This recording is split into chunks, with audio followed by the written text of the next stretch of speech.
Hello friends, इस video में हम बीए थर्ड सेमेस्टर की यूनिट थर्ड का कॉन्सेप्ट फॉर शैडोइंग क्लियर करेंगे। जैसा कि हमें ये टाइटल दिखाई दे रहा है, फॉर शैडोइंग। इस वीडियो में मैंने फॉर शैडोइंग को बहुत ही डीप एंड वाइड एक्सप्लेन किया है और मैं आपसे दावा करती हूँ कि यदि आप इस वीडियो को शुरू से लेकर अंत तक देखेंगे तो आपका एक भी क्वेश्चन, चाहे ऑप्शनल पेपर आता हो चाहे डेस्क्रिप्टिव टाइप आता हो, आपका एक भी क्वेश्चन नहीं छूटेगा। इसी से आपके सारे क्वेश्चंस क्लियर होंगे। तो देखो, फॉर शैडोइंग को, जैसा कि हम टाइटल पर आते हैं, फॉर शैडोइंग को हिंदी में कहते हैं पूर्वाभास या पूर्वानुमान। ठीक है, पूर्वाभास, पूर्व में ही किसी चीज़ का आभास हो जाना। पूर्वानुमान, पूर्व में ही किसी चीज़ का अनुमान हो जाना, पहले से ही किसी चीज़ का अनुमान लगा लेना। जैसा कि अगर हम इस वर्ड का संधि विच्छेद करें तो फॉर का मतलब होता है पूर्व या पहले से, और शैडो का मतलब होता है अनुमान लगाना, अनुमान या आभास या झलक। ठीक है, तो ये जो फॉर शैडोइंग जो होती है ये भी दो प्रकार की होती है। जो हम पूर्वाभास करते हैं ना, पूर्वानुमान करते हैं किसी भी चीज़ का, वो भी दो प्रकार की होती है। वो कैसी होती है दो प्रकार की? एक तो वो होती है जो हम किसी भी चीज़ का अनुमान लगाते हैं क्लू के आधार पर। जब हमें किसी स्टोरी में, कोई स्टोरी देख रहे हैं, मूवी देख रहे हैं तो, या सीरियल देख रहे हैं तो हमें, या अपने ही सोशल लाइफ में हम देखते हैं, हमें कोई क्लू मिल जाता है, उसके आधार पर जो हम अनुमान लगाते हैं वो होता है, वो उसे डायरेक्ट कहते हैं। और एक वो होता है जो हमें किसी चीज़ का क्लू नहीं मिलता है बट हम इंटरनली उस चीज़ को फील करते हैं, प्रोफेसी टाइप का होता है, भविष्यवाणी। ठीक है, वो एक पूर्वाभास होता है। जैसे कि अब क्लू के आधार पर हम बात करें, चलो हम पढ़ते हुए चलते हैं और इसको समझते हुए और एग्जाम्पल के साथ देखेंगे। Foreshadowing can be seen as a literary tool that is mainly used to highlight or provide a hint of what is expected to happen in the latter part of the story। ठीक है, देखो, foreshadowing can be seen, foreshadowing को देखा जा सकता है। ठीक है, देखा जा सकता है। एज मीन्स के रूप में, किसके रूप में? लिटरेरी टूल कह लो, लिटरेरी डिवाइस कह लो, या कह लीजिए फिगर ऑफ स्पीच।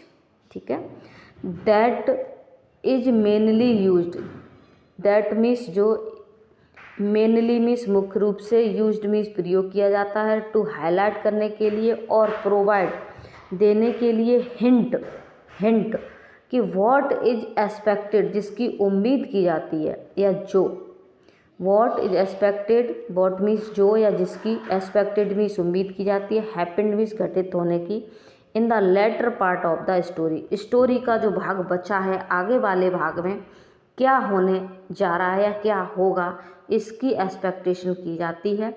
वो क्या है, उसके हिंट मिलते हैं, वो क्या कहलाता है? फॉरशैडोइंग कहलाता है। वैसे हम अपने डेली लाइफ के उदाहरण में भी अगर देखें, जैसे क्लू के आधार पर देखें हम, ठीक है, तो क्लू के आधार पर अगर हम देखें, जैसे कि बादल हो रहे हैं, पूर्वाभास, बादल हो रहे हैं, तो भाई हमें एक क्लू मिल गया, हिंट मिल गया। क्या मिल गया? हिंट मिल गया कि भाई बादल हो रहे हैं, तो आभास लगा सकते हैं हम कि बारिश होगी। ठीक है, और एक आपने देखा होगा कि गाँवों में एक ऐसा अंधविश्वास है, जो बच्चे गांव में बिलोंग करते होंगे, एक चिड़िया होती है सारस, अगर वो बीच गांव से होकर चहकता हुआ निकल जाता है तो लोग ये पूर्वाभास कर लेते हैं, पूर्वानुमान कर लेते हैं कि गांव में किसी न किसी के साथ अनहोनी होगी, कोई दुर्घटना होगी।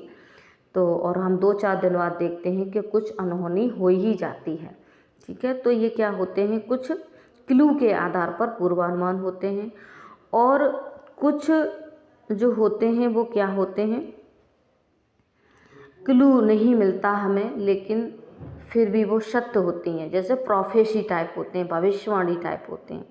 चलो हम थोड़ा सा और आगे बढ़ते हैं। तब प्रोफेसी टाइप क्या होते हैं कि एक छोटी सी घटना है, मुझे याद आती है कि एक लड़का होता है और वो कुछ क्राइम कर देता है, तो उसे अरेस्ट किया जाता है और जा कर के जेल में बंद कर दिया जाता है।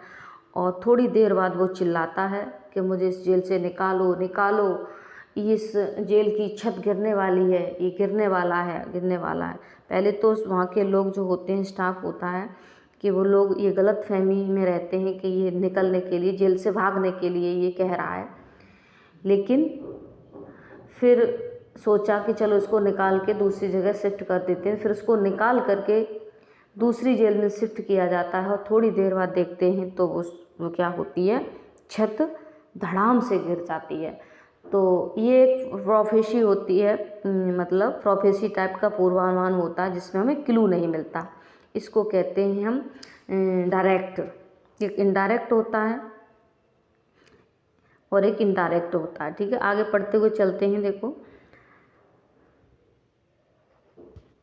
आगे देखेंगे कहाँ तक हुआ है। For shadowing is quite helpful in suspension.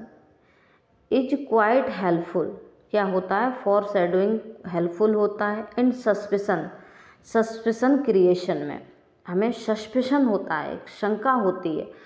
Developing the uneasy feeling, कैसी, चिंता या बेचैनी जैसी फीलिंग्स। ठीक है, फीलिंग ए डेवलपिंग क्यूरोसिटी। ठीक है, तो क्या होता है, for shadowing is quite helpful in suspension creation. Suspension creation में भी ये बहुत हेल्पफुल होती है क्योंकि हमें एक सस्पेंशन होता है, एक शंका होती है। डेवलपिंग अनईजी फीलिंग्स, देखा होगा कि आप फिल्म भी देखते होंगे तो आप देखते होंगे कि अब आगे क्या होगा इसका हमें आभास हो जाता है, तो हमारे अंदर अनईजी फीलिंग्स होने लगती हैं, बेचैनी होने लगती है। अब क्या था, वो लड़का उसमें बंद था जेल कैद खाने में, तो उसे अंदर से अनईजी फीलिंग्स हुई होंगी ना, तभी तो वो चिल्ला रहा था कि मुझे निकालो, बचाओ बचाओ, दूसरी जेल में मुझे ले चलो। तो हम फिल्म में भी देखते हैं कि आगे आधी स्टोरी हम देख लेते हैं और आगे क्या होता है उसका हम आभास लगा लेते हैं, तो सस्पेंशन क्रिएशन हो जाता है और अनईजी फीलिंग्स हमारे अंदर डेवलप हो जाती हैं और एक क्यूरोसिटी डेवलप हो जाती है ये जानने की कि अब क्या होगा। For shadowing is for showing, देखो इसका मीनिंग है, for shadowing is for showing. For showing का मतलब पहले से दिखा देना, फॉर टेलिंग पहले से बता देना, फॉर कास्टिंग पहले से भविष्यवाणी कर देना। ये फॉर शैडोइंग कहलाता है। ठीक है, अब फॉरकास्टिंग क्या होती है, देखो एक समय की मैं आपको एक सच्ची कहानी बताती हूँ। 1898 की बात है। 1898 में मॉर्गन रॉबर्टसन नाम के एक लेखक थे, आप नाम जानते होंगे।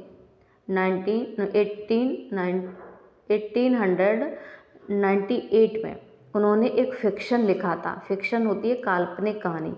एक फिक्शन लिखा था, उस फिक्शन का नाम था the rack of the Titan futility. उस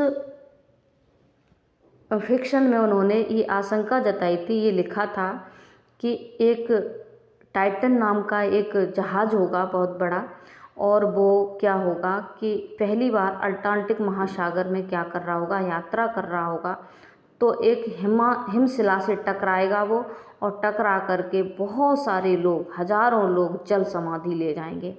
ऐसी उनकी प्रोफेसी थी, फॉरकास्टिंग थी, उन्होंने अपने टाइटन वो फिक्शन में लिखा था।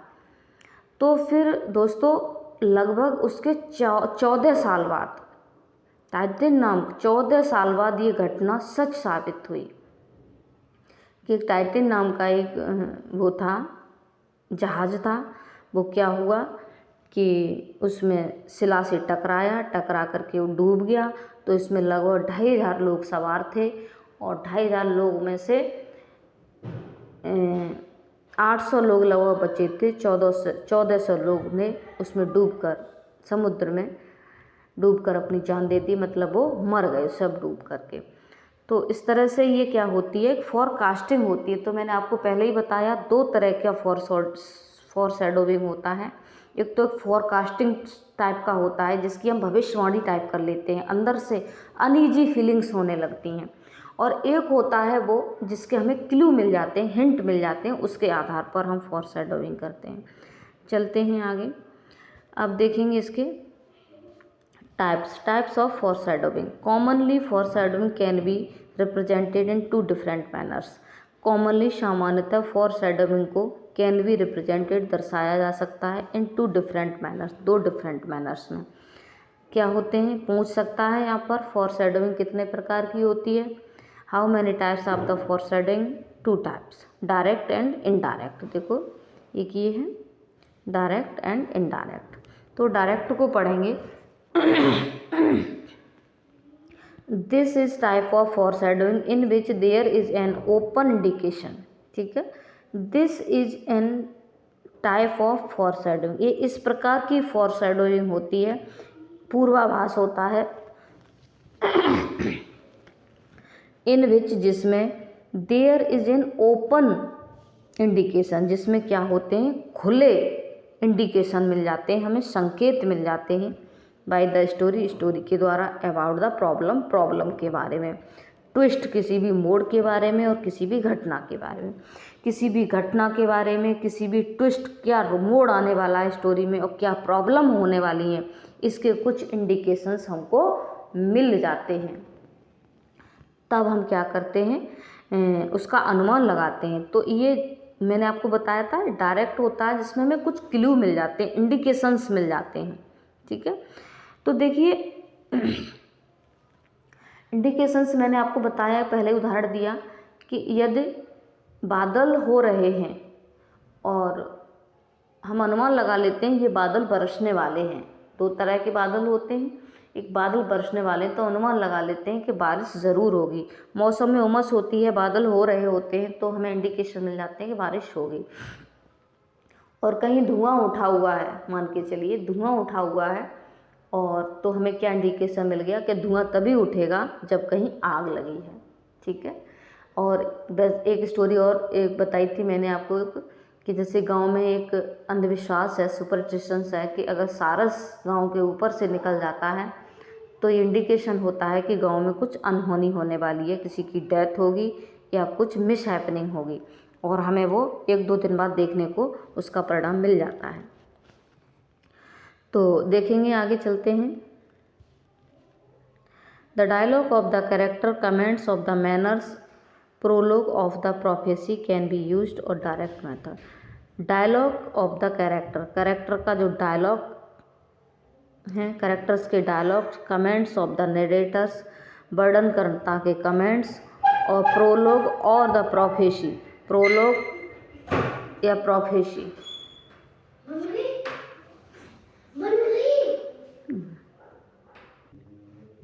हाँ चलिए देखते हैं। डायलॉग ऑफ कैरेक्टर्स, कैरेक्टर्स के जो डायलॉग हैं, comments of the narrator, narrator के कमेंट्स, प्रोलॉग और या प्रोफेसी, वही भविष्यवाणी से संबंधित है, can be used for direct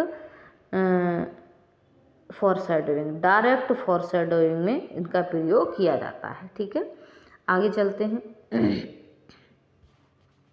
indirect foreshadowing, in this type of foreshadowing subtitle clues are used. In this type of foreshadowing, इस प्रकार की फोरशैडोइंग में सबटाइटल क्लूज आर यूज्ड, प्रयोग किए जाते हैं, टू हिंट, हिंट देने के लिए, at an outcoming, outcoming means घटित होना या आना, ठीक है, ऑफ द स्टोरी, स्टोरी के। ठीक है, इस प्रकार की फोरशैडोइंग में सबटाइटल क्लूज को प्रयोग किया जाता है, क्या करने के लिए, स्टोरी के आगे घटित होने के हिंट को प्राप्त करने के लिए। In the case of indirect foreshadowing, in the case में इनडायरेक्ट फोरशैडोइंग, फोरशैडोइंग के, the meaning of the clues, clues का जो मीनिंग है, is not realized, is not realized, महसूस नहीं किया जाता है, बाय द रीडर्स, रीडर्स के द्वारा। ठीक है, फिर एक बार देख लेते हैं क्या होता है। In the case of indirect foreshadowing, indirect foreshadowing में क्या नहीं किया था, क्लूज के मीनिंग को रीडर्स के द्वारा रियलाइज नहीं किया जाता है। नेक्स्ट चलते, until they witness the foreshadow events, until जब तक या तब तक दे विटनेस वे गवाह नहीं बन जाते, द फॉरशैडो इवेंट्स आगे घटित होने वाली घटना की वे गवाही नहीं देते, गवाह नहीं बन जाते। आगे नेक्स्ट हेडिंग है हमारी मेथड्स एंड टेक्निक्स यूज्ड, प्रयोग की जाती हैं इन फॉरशैडोइंग। फॉरशैडोइंग में कौन कौन सी मेथड्स और टेक्निक्स यूज की जाती हैं, ठीक है। तो देखेंगे, number of methods and techniques are available foreshadowing, numbers of methods, ये मेथड्स और टेक्निक्स आर अवेलेबल, उपलब्ध हैं फॉर शैडोइंग, शैडोइंग के लिए, ठीक है। आगे नेक्स्ट चलते हैं, नंबर 1 है हमारा dialogue. In order to foreshadow the upcoming events and any big disclosure the dialogue of the character can be used by the writer.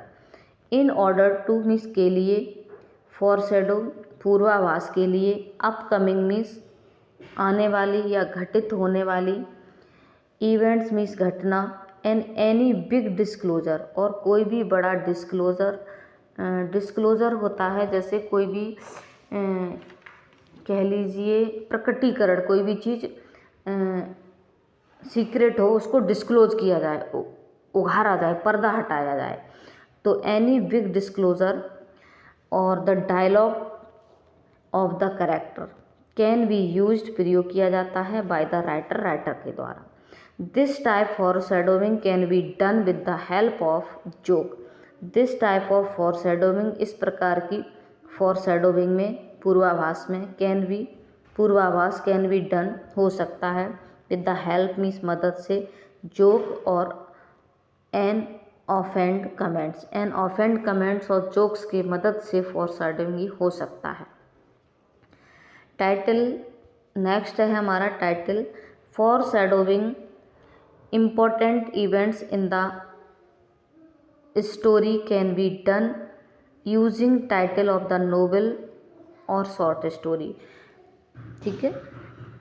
In this type of foreshadowing कह लीजिए इम्पॉर्टेंट इवेंट्स, महत्वपूर्ण घटना को इन the story, कहानी में, can be done, show कर दिया जाता है, दिखा दिया जाता है, यूजिंग टाइटल, टाइटल का यूज करके, ऑफ द नोवेल, नोवेल के, और शॉर्ट स्टोरी, किसी भी शॉर्ट स्टोरी, किसी भी नोवेल का जो टाइटल रखा जाता है उसका प्रयोग करके क्या दे दिया जाता है, फॉरशैडोइंग के संकेत दे दिए जाते हैं। जैसे कि आपने देखा होगा किसी किसी पाठ का हम केवल टाइटल से ही अनुमान लगा लेते हैं कि इस कहानी में क्या होगा, किसी फिल्म के टाइटल से ही हम अनुमान लगा लेते हैं कि इस फिल्म में क्या होगा।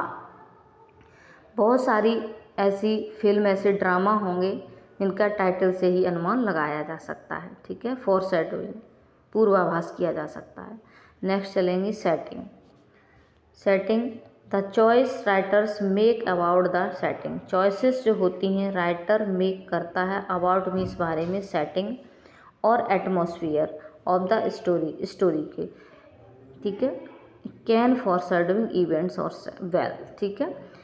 The choice writer make about the setting और atmosphere of the story, story का जो एटमॉस्फियर और सेटिंग के बारे में राइटर को क्या दी जाती है, चॉइस दी जाती है। कैन फॉरशैडो, व फॉरशैडो कर सकता है, पूर्वाभास कर सकता है, इवेंट्स, घटनाओं का, एज वेल, अच्छे से जैसा वो चाहता है।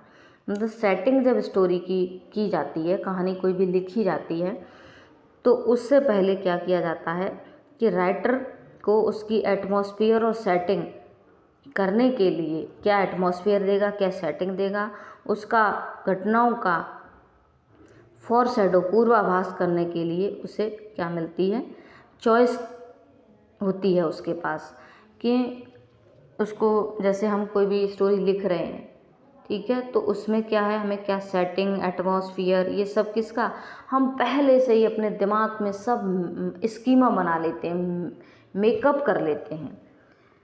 नेक्स्ट चलेंगे simile and metaphor. Some of the important foreshadowing tools are a figurative language like simile and metaphor. Some of the important foreshadowing, कुछ important foreshadowing tools are होते हैं figurative language like simile and metaphor. Next एक last heading और है character traits, the true essence और letter actions. True essence सही सार और लेटर एक्शंस बाद में होने वाले एक्शंस क्रियाएं ऑफ द करेक्टर की कैन बी फोरशैडोड, जिनको क्या किया जाता है, पूर्वाभाषित किया जाता है, पूर्वानुमानित कर लिया जाता है.